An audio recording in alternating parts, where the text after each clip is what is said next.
Panorama group, जो सोचता है वो करता है। आपको ये बता देना चाहता हूँ कि माननीय उच्च न्यायालय के द्वारा एक फैसला आया, उसमें यह स्पष्ट रूप से कहा गया कि सरकार अगर चाहे तो आरक्षण में आरक्षण जो है प्रावधान कर सकता है, और इसके चलते पूरे तमाम बिहार के दलित समाज में, पिछड़ों में काफ़ी तकलीफ़ है। मैं माननीय उच्च न्यायालय के फैसला सर्वोपरि होता है, मैं बहुत सम्मान करता हूँ, लेकिन जो वस्तु स्थिति है गरीबी का, दलितों के हालात का, इस पे चर्चा करना हमारे लिए कोई अपराध नहीं है। और पूर्व में भी देखा गया है कि बिहार के माननीय मुख्यमंत्री जी के द्वारा एक फैसला लिया गया था कि दलितों का बंटवारा, इसमें बिहार में दलित और महादलित शब्द का प्रयोग किया गया। और जब दलित और महादलित हुआ तो सिर्फ एक जाति, वह सिर्फ पासवान जाति को दलित में रखा गया, बाकी को महादलित में किया गया। इसका नतीजा हुआ कि पूरे बिहार के पासवानों ने टोला सेवक, विकास मित्र ऐसे नौकरियों में अपनी फॉर्म नहीं भर पाया। महादलितों की जो योजनाएं आई थी उसमें पासवान जाति सिर्फ ऐसा था जिसका उसको फ़ायदा नहीं मिल रहा था। मेरा कहना है कि जब बाबा भीमराव अंबेडकर ने संविधान बनाया और जो रिजर्वेशन हमको मिला वो एससी और एसटी के नाम पे, और यह रिजर्वेशन जो था वो सिर्फ था कि हम बराबरी के दर्जे में आ जाएं। तो बराबरी के दर्जा में अभी तक हम आए हैं कि नहीं आए हैं, इसका हमारे नेता माननीय तेजस्वी जी ने ज़बरदस्त तरीके से मुख्यमंत्री को पास अपनी पक्ष को रख के कि जातीय जनगणना होनी चाहिए। जब जातीय जनगणना हो गई, उसमें यह स्पष्ट रूप से दिखा कि दलितों की क्या हालात है बिहार में। 95% दलितों के पास अपना मकान नहीं, अपना एजुकेशन नहीं, कोई घर नहीं, कोई ज़मीन नहीं।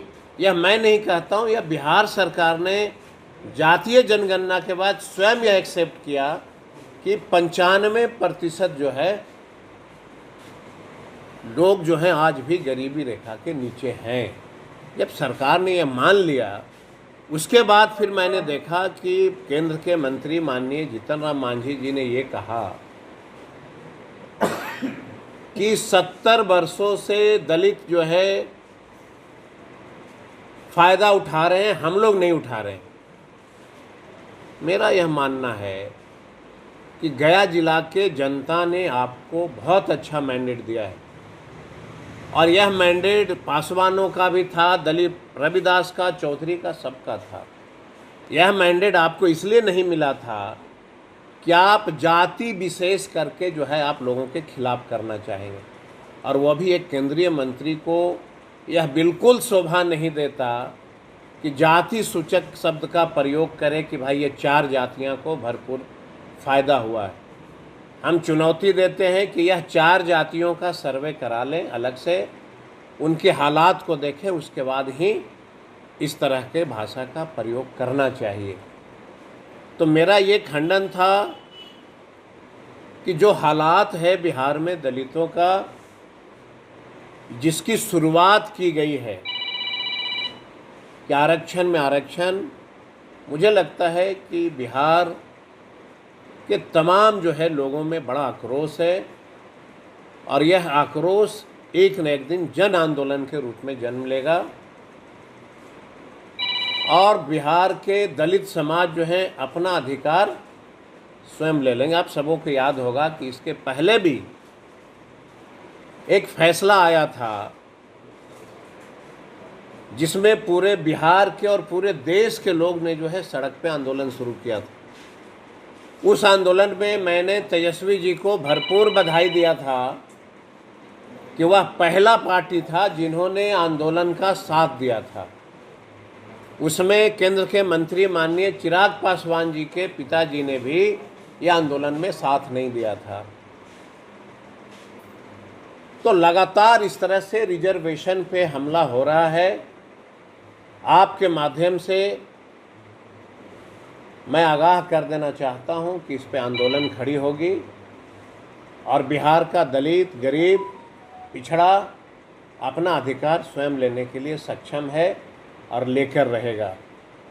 लगातार हमला रिजर्वेशन पे की जा रही है, ये बहुत ही निंदनीय विषय है और मैं चाहता हूं कि आपके माध्यम से मैं अपील करता हूं पूरे देश के, पूरे बिहार के दलितों को कि बाबा साहब ने कहा था कि तुम्हारा अधिकार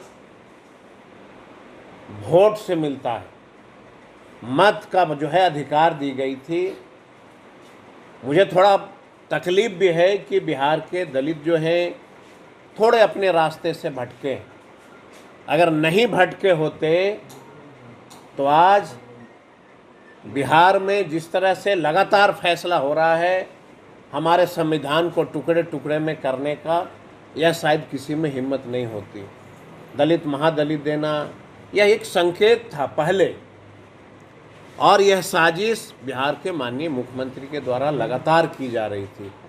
तभी जो है दलित महादलित का बंटवारा हुआ था। फिर आज हो गया कि भाई जो सक्षम है उसको हटा दीजिए। हम जानना चाहते हैं बिहार सरकार से कि आप किस आधार पे ये कहना चाहते हैं कि जो सक्षम है। सर्वजीत अगर रिजर्वेशन पे एमएलए हो गया तो सर्वजीत का सारा परिवार सक्षम नहीं हो गया। सर्वजीत अगर एमएलए हो गया, और आज भी अगर आप देखेंगे तो मेरा 100 में मैंने एक परिवार को छोड़ा जाए सभी परिवार जो है गरीबी रेखा के नीचे है, जिन्होंने अपनी भरपूर मत का प्रयोग करके उनको जो है दिल्ली तक भेजा है।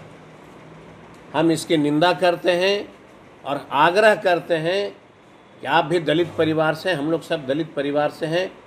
दलित मतलब सब एक होता है, एक समान सबको अधिकार मिलना चाहिए और सबको जो है विकास एक समान होना चाहिए, सबको एजुकेशन एक समान होना चाहिए। यही हमारा प्रेस कॉन्फ्रेंस का जो हमारा मुद्दा था, इसलिए हम लोगों ने आपको याद किया था। अगर केंद्र ये सुप्रीम कोर्ट ने ये बात कही है, उससे आरक्षण में खतरा है क्या? मैंने आप एक एग्जाम्पल दिया कि माननीय मुख्यमंत्री ने दलित और महादलित शब्द का प्रयोग किया, तो उसी में से एक जाति को पूर्ण रूप से वंचित की गई। 44,000 टोला सेवक विकास मित्र की बिहार में बहाली हुई, उसमें पासवान जाति को क्यों वंचित किया गया? इसका मतलब है कि आप एक संकेत दे रहे हैं कि सरकार को कौन सी जाति वोट देगा और नहीं देगा, उसके आधार पे आप सबको खंडित करना। ये एक संकेत है कि जिसकी भी सरकार बनेगी, अगर उस सरकार को पासवान जाति वोट नहीं देगा तो आपको पावर मिल जाएगा, आप उसका रिजर्वेशन समाप्त करिएगा। अगर रविदास आपको वोट नहीं करता है तो आप उसका जो है रिजर्वेशन समाप्त करिएगा। चौधरी अगर सरकार के पक्ष में वोट नहीं देता है, आप उसका रिजर्वेशन समाप्त करिएगा। यह अधिकार अगर राज्य को मिलेगा तो पूर्ण रूप से यह रिजर्वेशन समाप्त कर दी जाएगी। अच्छा सर, आप ये मानते हैं कि जो आरक्षण की सुविधा दी गई जी, उसका 80% भी लाभ लोगों ने उठाया है? अगर सरकार एजुकेशन की व्यवस्था अच्छी की होती, सब व्यक्ति को फायदा होता। आपके पास एजुकेशन की कमी है, एजुकेशन नहीं है, इंफ्रास्ट्रक्चर सही नहीं है। स्कूल आपने देखा है, आप चले जाइए मंदिर की बात करने वाले लोग, मैं उसका विरोधी नहीं हूँ, हम भी रोज पूजा करते हैं, लेकिन मंदिर का निर्माण अरबों रुपया का किया जाता है और स्कूल के अंदर से छत से पानी चूता है। तो जब एजुकेशन के मंदिर से पानी चूता हो तो उस राज्य का, दलित का विकास कैसे हो सकता है? और जब बिहार सरकार ने जातीय जनगणना करा दिया और 95% दलित आज भी वंचित है रिजर्वेशन से और सुविधा से, इस जातीय जनगणना का स्टडी करना चाहिए था कि क्या हालात है। उसके बाद यह शब्द का प्रयोग होना चाहिए था कि कौन व्यक्ति सक्षम है और कौन व्यक्ति सक्षम नहीं है। जब सरकार ने प्रूफ कर दिया कि 95% दलित के हालात अभी भी वही है, फिर ये प्रश्न नहीं आना चाहिए था कि सरकार चाहे तो जिसको हटा दे रिजर्वेशन और उसको रख ले।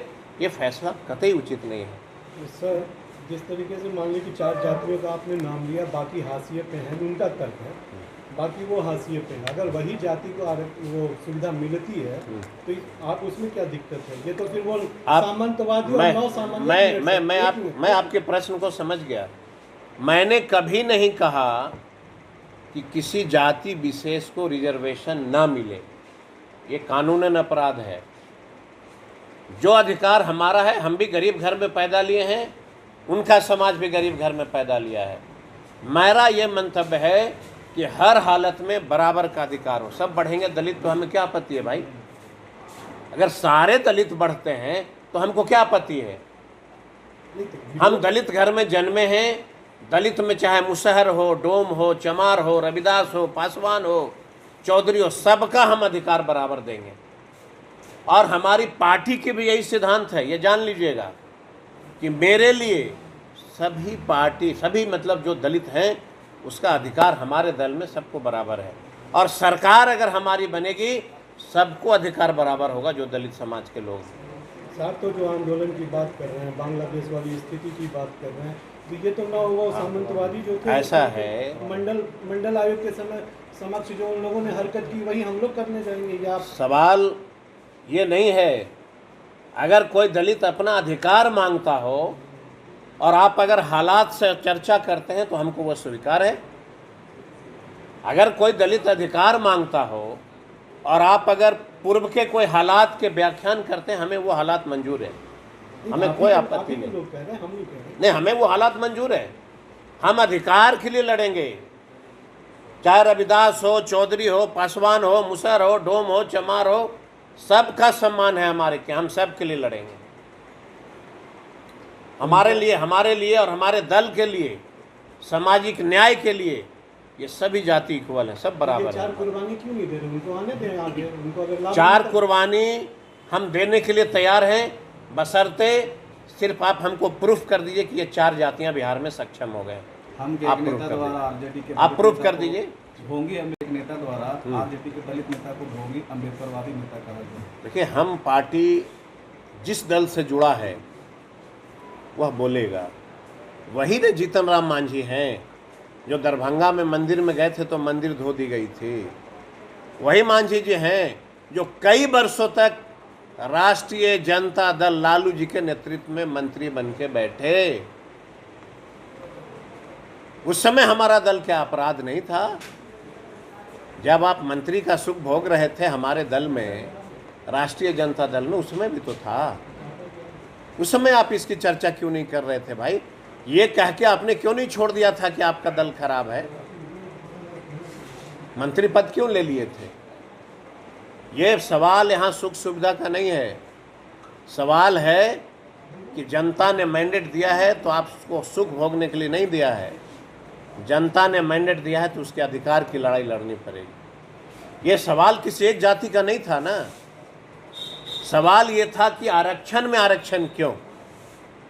कोई भी व्यक्ति जीतन राम मांझी के ऊपर प्रहार नहीं किया था, कोई व्यक्ति उनके पार्टी पे प्रहार नहीं किया था। आरक्षण में आरक्षण के ऊपर जो हुआ है फैसला, हम उसके खिलाफ हैं। और लोकतंत्र में ये अधिकार है कि अगर कोई फैसला आता है तो वो हम अपना विरोध प्रकट कर सकते हैं। मैंने कभी उच्चतम न्यायालय का विरोध नहीं किया। उनका फैसला सर्वोपरि होता है किसी भी देश के लिए। हम उनके फैसले को सम्मान करते हैं। लेकिन अगर हमको कोई चीज़ अच्छा नहीं लग रहा है तो लोकतंत्र में प्रोटेस्ट करना हमारा अधिकार होता है।